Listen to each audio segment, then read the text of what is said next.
Doctor. I'm a Time Lord. I'm from the planet Gallifrey in the constellation of Kasterborous. I hope the ears are a bit less conspicuous this time. You might be a doctor, but I am.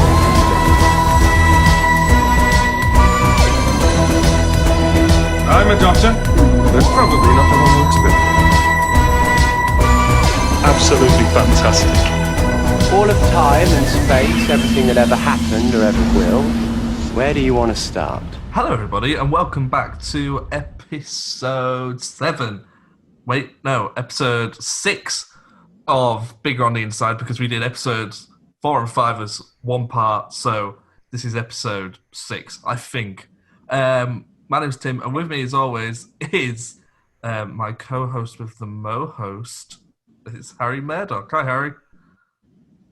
Hey, Did you enjoy... you weren't here last week, so did you... I'm guessing you've listened to the episode you weren't in. No, yeah, definitely. It's not like we've recorded all of these like several weeks in advance, and so, no, yeah, I've definitely heard that episode, which has been uploaded at this point of recording. Definitely, yeah. So it was a really interesting story that you did, that Big Finish one. So today we're doing episode 7 of series 1 of Doctor Who, which is called What, Harry? The Long Game. Yes, and I think it's understandably the most forgettable episode of series 1. I won't lie when I say that I sort of forgot to watch this episode up to about 3 hours before the recording of this podcast.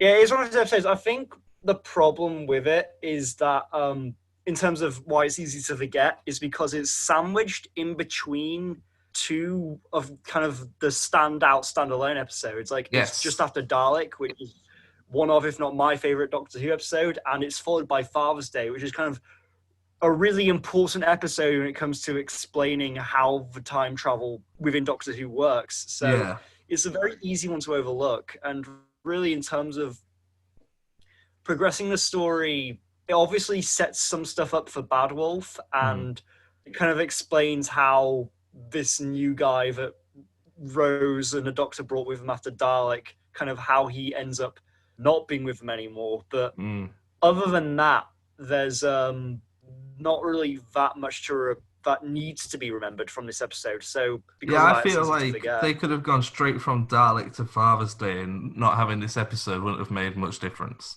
Like, the only reason this episode exists is to get rid of Adam. Yeah. When the easy way of getting rid of him would have just been to not have him join the Tardis in the first place. Yeah. I mean, I can understand why they wanted to bring Adam with them for one episode, and I kind of understand what this episode was trying to do. I think the main problem with it for me was that it was trying to do a lot of things, and because of that, some of the things it's trying to do kind of work, but other things kind of feel like they could have potentially been fleshed out a bit more. No, yeah, I agree. So I think the character of Adam is understandably one of the most least unpopular companions that we have in New Who, especially in Russell T Davies' era. We'll get back onto him later because... Sorry? Do you count him as a companion? Yes. What's your... Yeah. Go on. What do you count as a companion? Like, do they have to have been with the Doctor for a whole series? Do they have to have just been with him for a few episodes? Like, would you count Mickey and Captain Jack as companions? Yes, they're companions, yeah. I think anyone who goes on an adventure with him can sort of class as a companion, because they were a companion in that adventure. Even if it's just the one story. Yeah, like when you get to Tennant's specials and he has, he has like Kylie Minogue join him. She was a companion. Planet of the Dead. Kylie as a companion? Yeah, I do, yeah. So I feel like... Did she go in the TARDIS? I feel like to be a companion, like officially, you need to have travelled somewhere with the Doctor in the TARDIS. So by that definition, then Adam is a companion. Yeah. Right. Yeah, cool. Kylie's not. You mentioned it You mentioned it a second ago. Did you pick up on the reference to Bad Wolf? I did. There was a code that you had to put in somewhere, and the numbers of the code, if you turned them from numbers into kind of letters corresponding with their order in the alphabet, Yeah. it would have spelt Bad Wolf. Right, Is that I the didn't one? pick up on that one. I picked up on the face of Bo being pregnant one. Oh, where was Bad Wolf there? That was just on the Bad. She says the face of Bo's just announced he's pregnant on the Bad Wolf network. Oh, Yes. see, how did I catch the like really niche one where you'd have to probably pause it to like actually figure it out? Yes. Like, I only figured it out because the first three letters were 215, which is obviously BAD, and then I kind of looked at the rest and that was well. How did I see that one? Not the really obvious one. Something we spoke about a few moments before we did the podcast was that you said there's a lot going on in this episode. What that said, I think there's a lot of good actors in this and a lot of good characters, definitely. but they're not really that well fleshed out because there's like at least 3 different subplots going on at once. I know. Well, that's the thing because like there's a Doctor and Rose who are kind of figuring out the main story. It keeps cutting back to the villain, who for most of the episode is Simon Pegg, who is admittedly a highlight with his performance. Yeah, I've and sort then of put it down to that. Yeah. He's the saving grace of this episode. And then for a lot of the episode, there's kind of Adam going on his computer chip side quest, for lack of a better word, and it doesn't really become relevant in the plot until kind of actively disrupts and puts the Doctor and Rose in jeopardy. No, yeah, I agree. Yeah. What I liked though is at the start of the episode is that the Doctor seems to quite like Adam. He likes him more than he likes Mickey. I feel like, yeah, I mean, he's seemingly more willing to bring Adam with them, and maybe it's a thing where, because we've talked about this before, how he seems to be almost kind of jealous of the younger male potential students for Rose. Yeah. I know this is a thing where I feel like he's kind of humoring Rose with this, and the whole thing referring to him as her boyfriend quite explicitly. Yeah, I found that strange. They were. Sorry, go on. I get the vibe that kind of like, while it's something he's doing for Rose, but he's not trying that hard to hide the fact that he'd rather he not be with them. Definitely. One thing that I kind of didn't realise is that it's very clear that from the start of this episode where Rose gives Adam her phone, that look on Adam's face, you instantly know that he's up to something and he's sort of one of the bad guys of the episode. I never really remembered it like that. I always remembered watching it as a kid and being like, oh, this guy just made one mistake sort of thing, but no, he's a dick. Yeah, I think I can understand what Russell T Davies was trying to do with Adam, and I think for the most part, that's one of the things in this episode that does work, is that I feel like a lot of this episode is almost meant to be a direct contrast to the end of the world, kind of bringing this character to the far-flung future for their first adventure and them being kind of overwhelmed by just how much there is. I mean, now I'm saying it, I'm kind of wondering, maybe the Doctor has kind of took Rose and Adam for their first adventure to this far-flung place in the future, almost like a test, maybe to like see if they're cut out for dealing with traveling in the TARDIS. Like, if you can handle somewhere as alien as this, and you can handle anything. Yeah, it's interesting you say that, because I also saw it as that the Doctor and Rose in this one are really a well-oiled team. Like, when they both step out the TARDIS at the start of the episode, he like tells her a load of information she needs to know to impress Adam. And later on, when they're with, is it Kafika? Who's the lady who joins them with the braided hair? I think it's Kafika. That sounds right. Yeah. Yeah. I need to double check. Yeah. When she says it's something to do with the turbines, and Christopher Eccleston just goes, "It's something to do with the turbines." It like takes the mick out of like that Kafrika woman, and then he praises Rose by going, "Why can't you ask more questions like Rose? Why can't you be more like Rose?" So I think it's I saw them on the same sort of level, even though the Doctor is clearly more intelligent than Rose. They can bounce Rose off each kind other. of asking questions and like the thing with Rose asking questions, she's asking questions which kind of they're like not like annoying questions, like asking for clarification or anything. They're kind of useful questions where she's kind of the questions she's asking helps to kind of lead the Doctor in the right direction. No, yeah, I agree. Yeah. One thing I did like is when Adam goes to try and get all the information about the microprocessor. He's just reading it out, and it sounds like he's just reading it off a Wikipedia page. There's no history. It's just him going, the microprocessor replaced this, such and such, and now it does this. It's like, that's not history. That's like me going, England and Germany went to war, and England won with some help from America. That was the end of the Second World War. Yeah, I can't but think that if Adam wants to kind of use this information or like kind of abuse this information to his own gain in the present, you'd think that instead of just kind of reading a summary, he'd kind of look up kind of nitty-gritty details for how this new processor works. I mean, maybe that's what he was going to go into before he lost connection, but it does kind of sound like he went to like the first web result that he searched for. Yeah.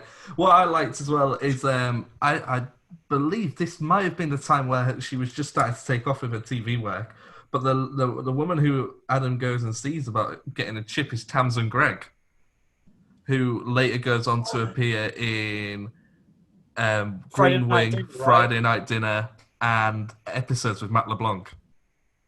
I didn't even pick up on that. Yeah, no, I've seen her. I've seen her in, I mean, this is my inner kind of theatre nerd coming out. The thing I know her from is playing...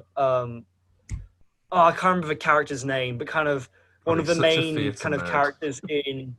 It was 12th Night at the National Theatre. Oh, okay. Yeah, but she was really funny in that. She's clearly a very, very talented actress with great comedic chops. Yeah. When did you go and see that? I mean, I did recognize a few faces in this episode. Like, I recognized the woman who was like coming undercover on Satellite 5 and was secretly like a freedom fighter. Oh, yeah. I recognized her face, but I can't place her. That was a really good plot point that I feel was just so wasted. That could have been an episode in itself. The whole thing of a freedom fighter sneaking onto this satellite undercover. Yeah. Like, there was never any follow-up to that afterwards. It was like, oh, is no one going to come and get her from her team? And you see the footage of her, like, fighting that Simon Pegg's character brings up, and she looks like this kind of really kind of cool badass, but then, like, the last thing we see of her alive is her, like, shooting this thing a few times and then screaming. Yeah. You'd think if she was a freedom fight, this kind of, badass freedom fighter, that maybe she'd, I don't know, try and run, try and be more resourceful, not just stand there and scream. But I guess that's something that comes... Yeah, it's a good point. I didn't think of that. What did you think of the... I guess that's something that comes... Sorry, go on. I was just going to say, I think that's something that probably comes more down to the limitations of directing for TV than anything. No, yeah, definitely. What did you think to the effects in this episode then, especially with the mighty Jagrafess? It's a weird one because I kind of like the way it's designed, and I liked how kind of like slimy and disgusting it was. It just kind of stuck out a bit. Yeah. In the scene. Yeah. And it's a shame because like that whole set was really well designed and really cool, kind of like this, this futuristic base that's kind of all frozen over and like a kind of a bit of a wasteland. It was a cool set, but unfortunately the Jagrafess just kind of stood out a bit in it. No, I know what you mean. I really like the makeup they do on Simon Pegg to make him almost look like Jack Frost. Yeah, all frosty. Yeah, he looks really cool, and kind of all the dead people working for him. Yeah, the way they do look like just like these animated corpses. Yeah. Sorry, you were saying? I watched an interview with Simon Pegg, and he was saying that they sort of bleached. They dyed his hair, dyed his beard, bleached his eyebrows, sort of really paled his skin down, and then gave him bright blue contact lenses. I have to ask, do you know? Because I'm assuming is Simon Pegg a fan of Star Wars? No, Doctor Who. I know he's a fan of Star Wars. Oh my goodness! Can't believe he said it. He said the S word. Oh, no. All these space yes, shows are he exactly is. the same. He is. He said it was Yeah. like he used to watch it as a kid, and he was in a Big Finish story written by Mark Gatiss with Paul McGann. Ooh, cool. But I don't know which one that is. To clarify, I don't think all these space shows are the same. I have watched plenty of Doctor Who and Star Wars and enjoy them both separately for their separate qualities. I can't speak for Star Trek. All I've seen is the movie Star Trek Beyond, which I liked, and I'm pretty sure Simon Pegg wrote that. Yeah, he did. Yeah, it's quite good, that film. I do like. It's one of my favourites of the three. The scene, another bit of CGI we should talk about is probably the opening of the brain, the bit where you can click your fingers and your head opens. Because there's a scene where Adam has it and he touches it, and he touches the little flaps on his head, and you see it bounce back. And I thought that was really a nice little touch. Yeah, like it's obviously you can tell that it's a CGI kind of edit, but kind of the way he interacts with it, kind of really well done, and the way that thing kind of flips back and forth really did kind of. It felt quite, tactile. It felt real the way he interacted with it. No, yeah, definitely. They kind of nailed that. Yeah, because we do see Adam get I can't remember what they call it, but where he gets the light shining into his forehead. Can you remember what they called it? Because they say something, don't they, before they activate it? But I can't remember. Spike. A spike. Yeah. Yeah, that's it. And it cuts to the Doctor and Rose chained up, and the Doctor looks at the video of Adam and he says, "What the hell's he gone and done?" Earlier on in the episode, he's just watched someone else do it, so he knows what he's done. He just watched that. I guess he kind of that lady with the braided hair. His name I can't remember. He just watched her get it done, and now he doesn't know what it is. I think it's kind of more of a kind of exasperated, rhetorical kind of look what has he gone and done? Kind of he can't believe he thought he was a bit of a tool, but he can't believe he's gone and done something that selfish and kind of stupid. That's how I interpreted it. I feel like. Sorry, go on. I feel like the fact that he made that decision and kind of he was immediately dropped off afterwards kind of is another part of that whole providing a contrast of him to Rose and how on Rose's first adventure with the Doctor in End of the World, she was obviously a bit taken aback by everything, but for the most part, I can't remember her being particularly active in that episode as a companion, but she didn't when she wandered off, she didn't go do anything stupid or irresponsible. Yeah. Whereas here it's clear that he's acted entirely selfishly and to benefit himself, which is obviously the exact kind of opposite reason that most companions travel with the Doctor. Yeah, no, I definitely agree. I like the fact that they spike Adam to try and get information about the Doctor. And they do get a fair bit of information about the Doctor from Adam. But Adam's only been with the Doctor for 1 day. So how much does he know? Well, I guess he knows that he's a Time Lord who travels through time in the Tardis. And I imagine that kind of information I don't know how much the alien race running Satellite 5, I don't know how much they actually know about the Time Lords. Yeah. Because there are obviously some organizations and races, I know obviously the Shadow Proclamation knows and understands who the Time Lords are. I don't know, because obviously, and humans obviously know nothing. I wonder how well known kind of in intergalactic society the Time Lords are. No, yeah, definitely. There's a part. Obviously, if that race. Sorry, go on. If that race do have an understanding of the Time Lords and kind of how powerful their species was and how kind of rare and valuable and advanced their technology was, and obviously knowing that they have the last Time Lord and this kind of ancient time traveling technology on their hands, that could be a very dangerous thing if they have that knowledge. No, yeah. There's a part that I really like. It's not really. There's a part that sorry, go on. Sorry, this is my last bit. But again, this episode didn't exactly clarify that. But now I'm done.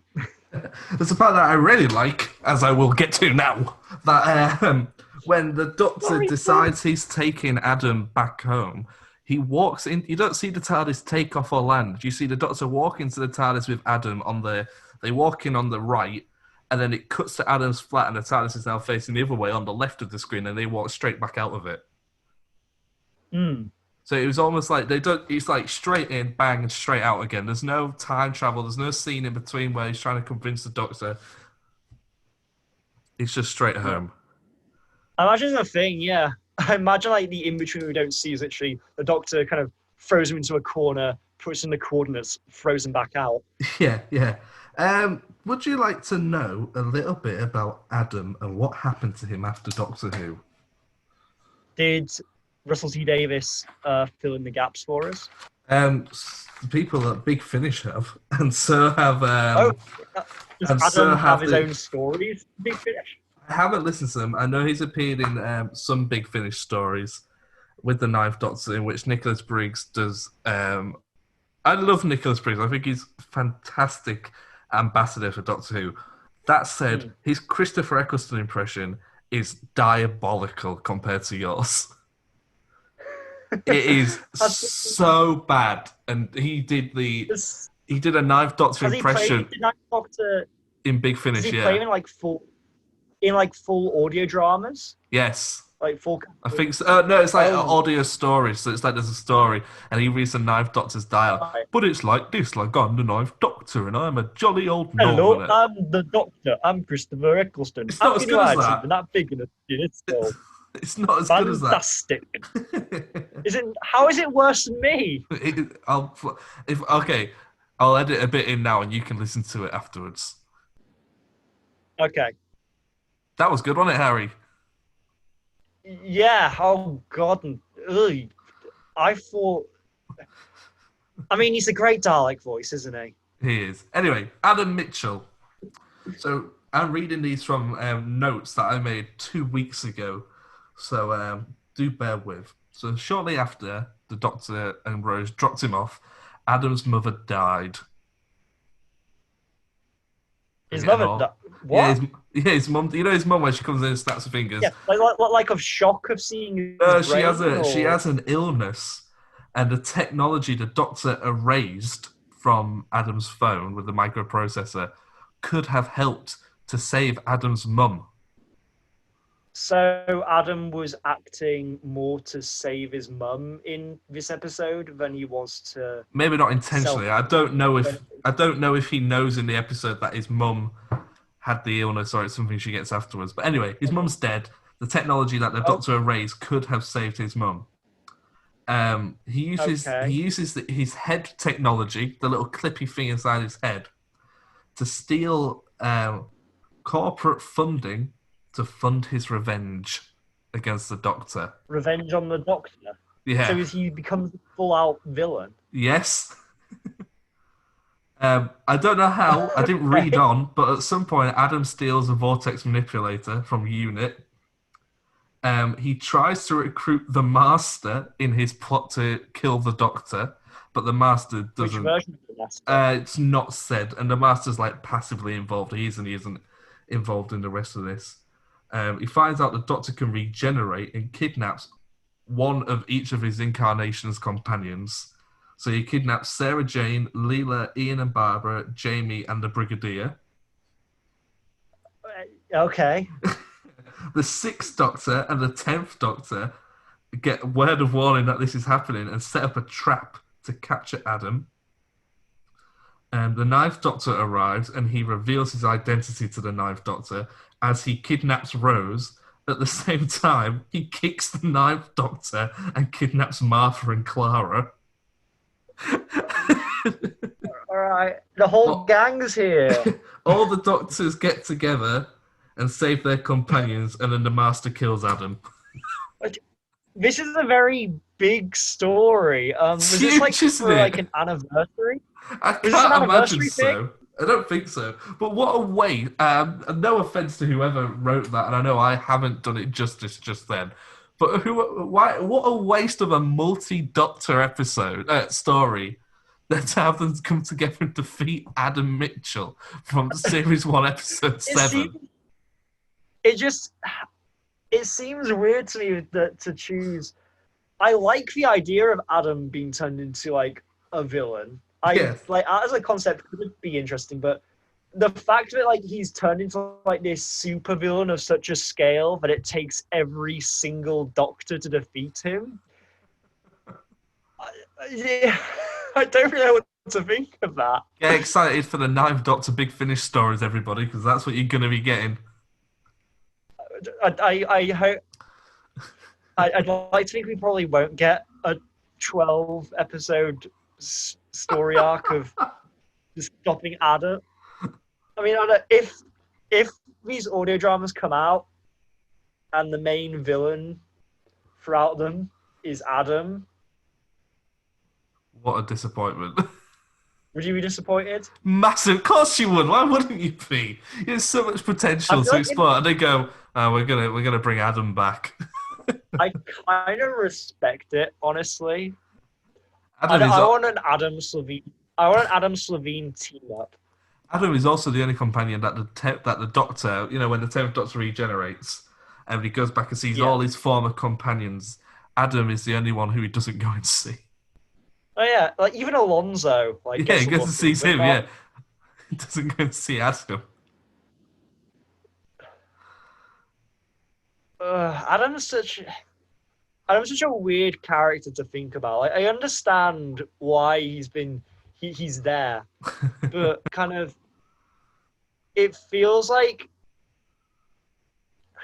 if you wanted to have like a male companion to kind of fight for Rose's attention with the Doctor, like you have both Mickey and Captain Jack to do that. Yeah. And Mickey can also serve as kind of a contrast for like, the Rose traveling with compared to him and how he would be more out of his depth. But I mean, I guess Adam works in just kind of showing how time travel can be abused. But then again, that's done in Father's Day with the next episode. The more I think about Adam, the stranger he seems. He's this strange kind of, you can't exactly place why he exists as a character. No, you can't, can you? I've never thought that this much about Adam until now. This is the most I've ever thought about Adam. And this is the most anyone's ever thought about Adam. Whoever even wrote that Doctor Who story didn't think about Adam this much. Do you don't think Russell T Davies thought that much about Adam? Probably not. That's probably why he didn't come back in the end of time.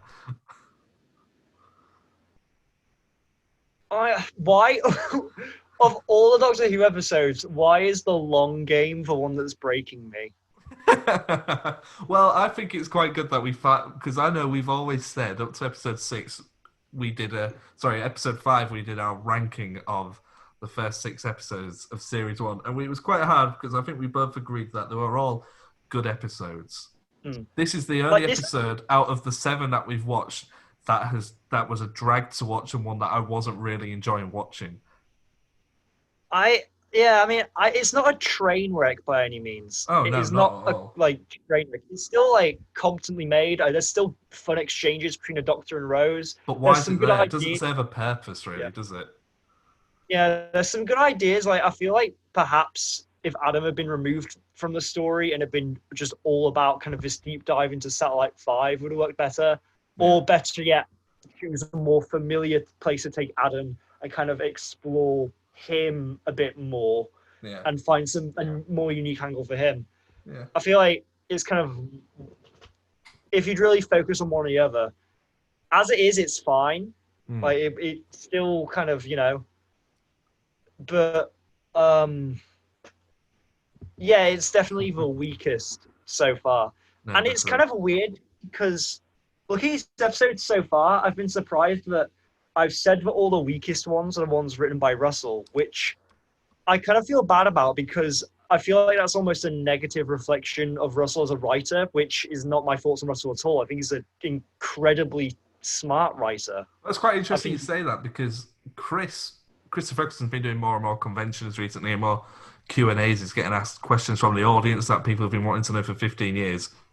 And he recently spoke about the writing. I think we might have touched on it in previous episodes where he said Russell has a really clear vision for Rose and he knew what to do with Rose, but he didn't know what to do with the Doctor, which maybe does show slightly more.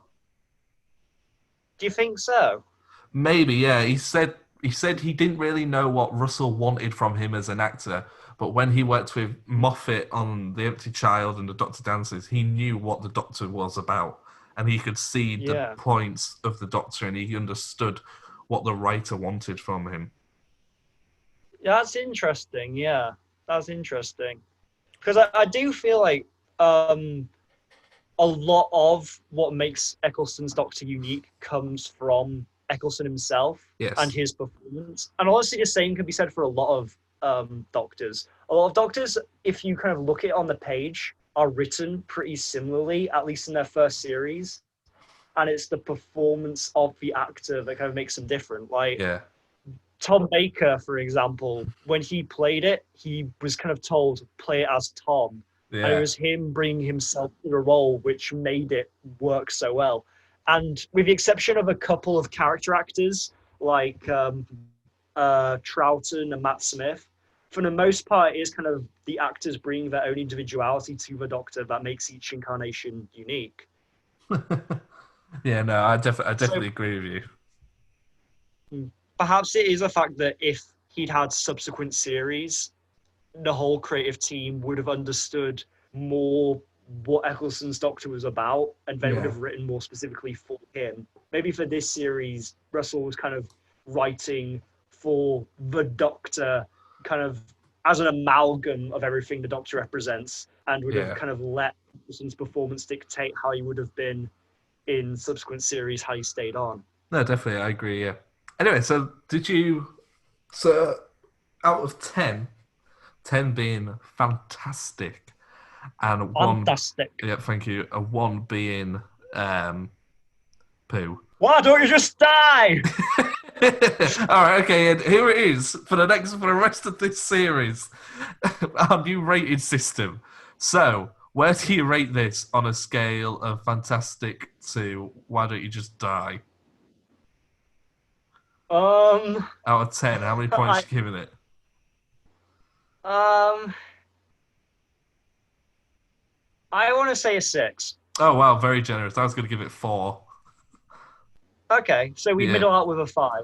Yeah. Before I go, I just want to tell you you were fantastic. There's a new segment we talked about doing. I hope you've remember. I can. For those everyone who can't see Harry, I'm looking at him now on his webcam as he tries and thinks of a Doctor Who quote that perfectly sums up the number 5. Anyway, a slightly new segment we wanted to introduce because I think over lockdown we both watched and read and did different things that you can't really set up a podcast to talk about. So we're just going to add it in at the end of this. Little recommendations for stuff to watch or listen to or read or whatever. We'll try and recommend one an episode, otherwise we're going to go on for ages. Harry, what's one thing you'd like to recommend? Off the top of my head, I would like to recommend the series. I'll give you some clues. It's an Amazon Prime and BBC co-production. It stars one of the actors who has played the Doctor in NuWho. I'm talking, of course, about... Do you know what I'm talking about, Tim? Is this the new Matt Smith one? Not quite. It's got David Tennant in it, I'm guessing. Yep. David Tennant, Amazon Prime. Grace Point? Isn't that the American version of Broadchurch? It's on Amazon Prime UK. It's there. Grace Point, I'm pretty sure, is the American version of Broadchurch. It is. It's point-to-point accurate. Yeah. But no, that's not what I'm recommending. Although I could recommend Broadchurch, but I was talking about Good Omens. All right. No, Good Omens stars David Tennant and Michael Sheen as leads, playing an angel and a demon who live on Earth and are trying to prevent Armageddon. It's very kind of quirky, off-ball. It's based off a novel, and kind of you can tell from kind of a non-linear structure, but it's kind of very refreshing to see in TV. It's kind of what I watched it with my family, and one of my family kind of described it as the perfect meal, where kind of it's got everything you need. It's got, you know, a brilliant starter, a really satisfying feeling main course, and just like got the cherry on top, perfect kind of ending dessert. It's kind of this very neat, perfect little package which leaves you feeling very content and satisfied at the end. Like, Written by Neil Gaiman, who goes on to write several Doctor Who episodes that I think we'll talk about at some point. Does he? I didn't even realize that. Yeah. So we'll get to them. Ooh. I'm going to recommend something completely different. A program I first caught a glimpse of with you maybe 3 years ago now, is Mortimer and Whitehouse Gone Fishing, which is one of my all-time favourite programs. At the time of recording, Series 3 has just started being shown on BBC. I imagine they're all on streaming services everywhere, or you can get a VPN and watch it. Basically, Paul Whitehouse and Bob Mortimer are two comedians from the UK. They're both 60 plus. And basically, they just go fishing and have a chat about life. It's the most refreshing, warming, and relaxing program ever. Basically, I always put it on if I feel like if I'm very stressed out about work or life or whatever. I just sit at the desk, I put it on, and it's just the most relaxing. It's like a big hug. It's the nicest program. Yeah. I can vouch for that. I've watched a couple of episodes, and I've seen Bob Mortimer in a lot of things, specifically him, and just like he is just a joy to just listen to. Such kind of a sweet oddball of a character. You can just kind of listen to him for ages. I have to ask, did they catch much fish? Because I don't remember them catching a lot of fish. Paul Whitehouse does, yeah. Oh, is he a good fisherman? Yeah, he's like the fishman, yeah. Fish angler. Yeah, actually, I heard them both on the radio, I think, yesterday. They were on some kind of a show where they were contributing, like requesting songs. And they had just such, like, they had such kind of warm banter. Like, they were really properly having a go at each other. And it was... yeah, he's good, yeah. Honestly, just thinking of them makes me smile. Yeah, same. I might go back and actually watch it later on tonight after this. So, anyway, we'll wrap this up. This was Doctor Who The Long Game, Series 1, Episode 7. Ironically, the episode called The Long Game probably is the longest episode of Doctor Who that we've had to watch so far. Apologies for the last episode we did, Dalek, probably the best episode of the series, and our recording of it was utter trash. It was really bad. I figured it out. I've a game plan. When we get to Bad Wolf and the Daleks come back, I'm going to like use that as an excuse to talk about Daleks some more. Rightio. Okay, that'll I've got it all planned out. That'll do. So join us next week for what, Harry? Father's Day. That's right. So I'll say goodbye, and now Harry will say goodbye. Say bye, Harry. Bye-bye.